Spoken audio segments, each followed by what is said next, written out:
Muy buenas tardes, pues a mí me toca hablarles sobre el tema 2.1, que es la metodología para la solución de problemas en la programación.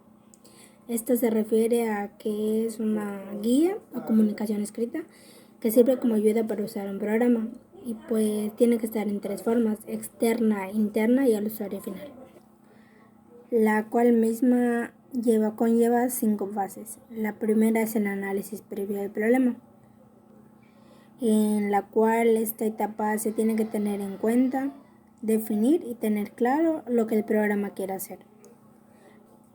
La segunda fase sería el diseño del algoritmo. La tercera sería la configuración del entorno de desarrollo y codificación. La cuarta fase sería la compilación y pruebas. Y la quinta fase sería la de documentación y mantenimiento, es decir, la que nos ayuda a verificar que pues no haya ningún error y pues el trabajo salga bien. 2.2 Metodología para el diseño de software top-down, bottom-up, modular y programación estructurada. Top-down, también conocido de arriba a abajo, y consiste en establecer una serie de niveles de mayor a menor complejidad que den solución al problema. Básico, simplificación del problema y de los subproblemas de cada descomposición. Las diferentes partes del problema pueden ser programadas de modo independiente, incluso por diferentes personas. Los bottom-up, el diseño ascendente, se refiere a la identificación de aquellos procesos que necesitan computarizarse de cómo forma van apareciendo.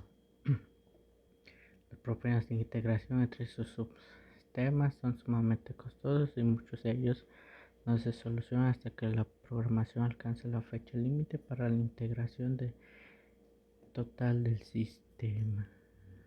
El modular, ese programa se divide en un núcleo principal de instrucciones desde las que se llaman conjuntos de modulares independientes de pequeños tamaños fáciles de corregir y mantener. Programación estructurada. Acción consiste en la elaboración o mantenimiento de programas informáticos.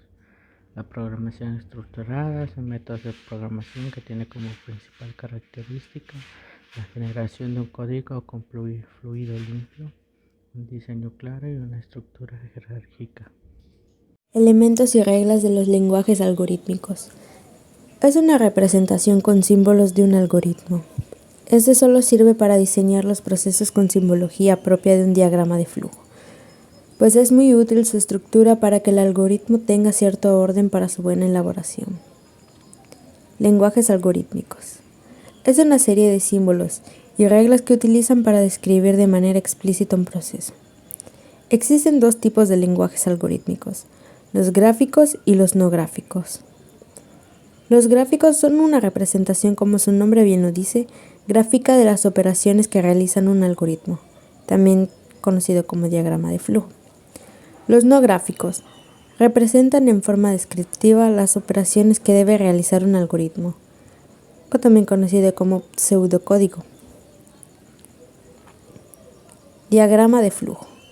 Como una representación visual del flujo de datos, los diagramas de flujo son útiles para describir un programa o algoritmo y explicárselo con mejor entendimiento a otros o colaborar con otros en el mismo. El diagrama de flujo se puede usar para explicar detalladamente la lógica detrás de un programa antes de empezar a codificar el proceso automatizado. Puede ayudar a organizar una perspectiva general y ofrecer una guía cuando llega el momento de codificar. En pocas palabras, los diagramas de flujo pueden: 1. Demostrar cómo el código está organizado. 2. Visualizar la ejecución de un código dentro de un programa. 3. Mostrar la estructura de un sitio web o aplicación. 4. Comprender cómo los usuarios navegan por un sitio web o programa. Los programadores pueden escribir un pseudocódigo, una combinación de lenguaje natural y lenguaje informático, que puede ser leído por personas. Ahora les hablaré sobre el pseudocódigo. El pseudocódigo es una forma de expresar los distintos pasos que va a realizar un programa, de la forma más parecida a un lenguaje de programación. Su principal función es la de representar por pasos la solución a un problema o algoritmo, de la forma más detallada posible, utilizando un lenguaje cercano al de programación. Una de sus principales características es la de representar un método que facilita la programación y solución del algoritmo del programa. También se caracteriza por ser una forma de representación fácil de utilizar y de manipular, que simplifica el paso del programa al lenguaje de programación. Una de sus ventajas del pseudocódigo es que llega hasta donde el diagrama de flujo no lo hace. La solución del diagrama de flujo suele ser la ideal, pero no suele ser fácil de implementar al crear el programa. Una de sus desventajas es el uso del pseudocódigo es la falta de normas, que puede hacer que la lógica de un programa resulte complicada de ver por el programador que va a implementar ese pseudocódigo. Ahora les hablaré sobre la implementación de algoritmos. Primero, ¿qué es un algoritmo? Un algoritmo es un conjunto finito de instrucciones o pasos que sirven para ejecutar una tarea o resolver un problema. Sus características son que son precisos, indican el orden de realización de cada paso.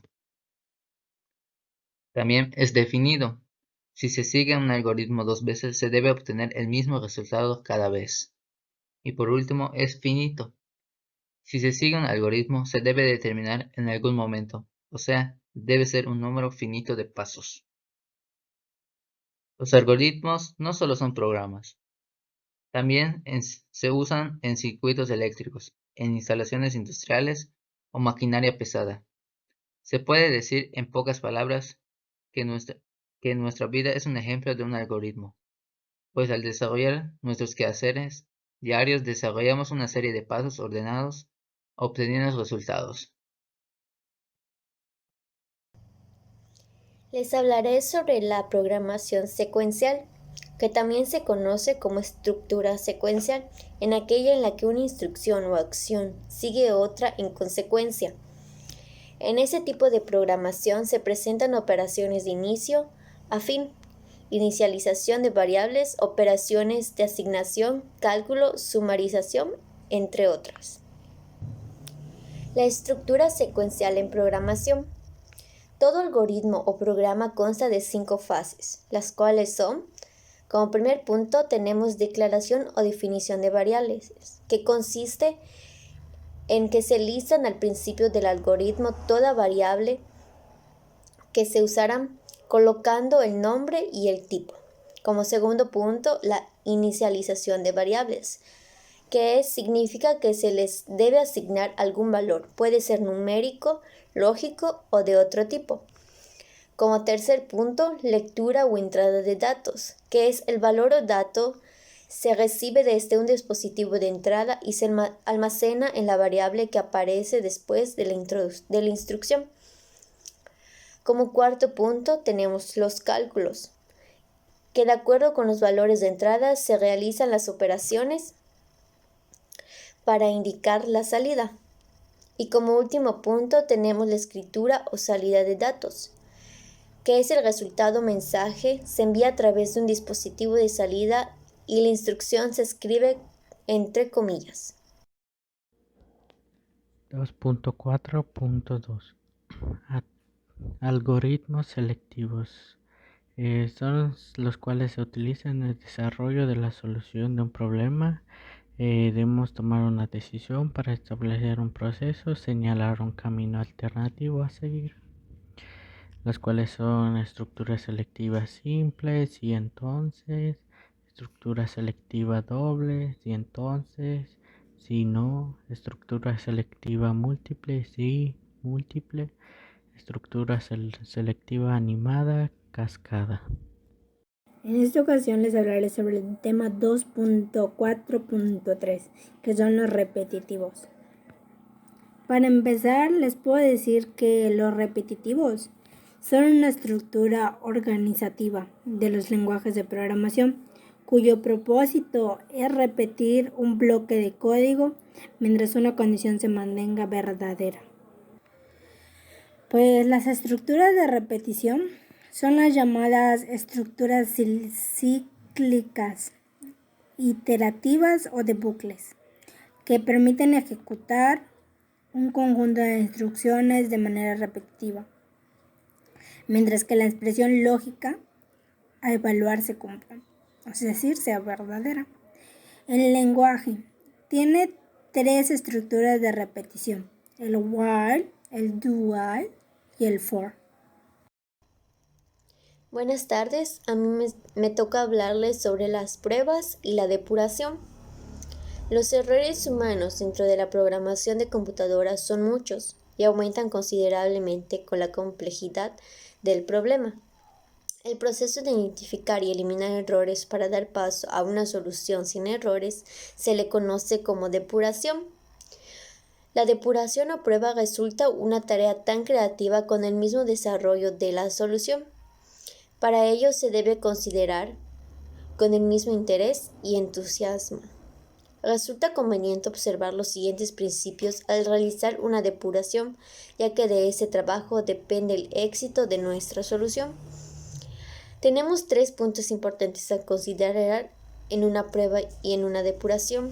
El primero es: trate de iniciar la prueba con un programa con una mentalidad saboteadora, casi disfrutando la tarea de encontrar algún error. El segundo punto: sospeche todos los resultados que le arroje la solución, con el cual deberá identificar y verificar todos.